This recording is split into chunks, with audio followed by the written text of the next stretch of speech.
All the orbiters are fantastic, but Endeavour has a special meaning to me as a school teacher because Endeavour was our replacement orbiter for Challenger, and it was named by school children all over this country. And it was one of my favorite NASA education programs. So the children did a lot of research and learned about earlier ships of exploration and discovery, which our shuttles are named after. They chose Captain Cook and they learned all about it, but what I loved even more than that was not only were they learning about prior exploration and discovery, but kids all over the country with their teachers came up with their own wonderful, very hands-on, very rich activities that helped them do some exploration and discovery on their own and really got them connected to our current day space program as well. The space station crew was so excited to show us their home. And at one point we were in an area, and it was the first time I had a chance to look out one of the station windows. And that view was incredible. It was from that vantage point, from the back of the station looking forward, you could see Soyuz, and then you could see our shuttle. And it almost looked like the Soyuz was superimposed on the shuttle. And it was magical. The blackness of the sky was this amazing black, something I'd never seen on Earth. And so I said something to Fyodor like, you know, I really got to get to work.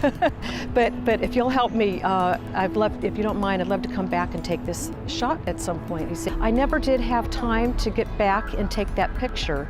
And after we had landed, it was a couple days later, and I was checking my email. There was an email from Fyodor, and he took that picture for me and emailed it to me back at Houston. And that to me, it was a wonderful, warm story, but it also shows what our crews are like and what truly a home and a family this whole space exploration is. So one of the questions for long duration is how do you feed people? You know, how do you sustain human life on other planets and other places? And so we put out a challenge to our kindergarten through 12th grade students to think about that and then design and build out of scrap materials or whatever a growth chamber for either the moon or Mars or even their own backyard. Meanwhile, we took up 10 million basil seeds, all right, with us, and then they spent some time with us up in space. We left a sample of one example of a plant growth chamber on station, and with the station crew with some of those basil seeds, and they grew and filmed that so the kids could compare. And then we brought those seeds back home to us, and they've been distributed all over the country to classrooms. So I consider myself very, very lucky to have gotten to train as Krista McAuliffe's backup. She was, is, and always will be our first teacher in space, and she did a fantastic job representing the best of our profession.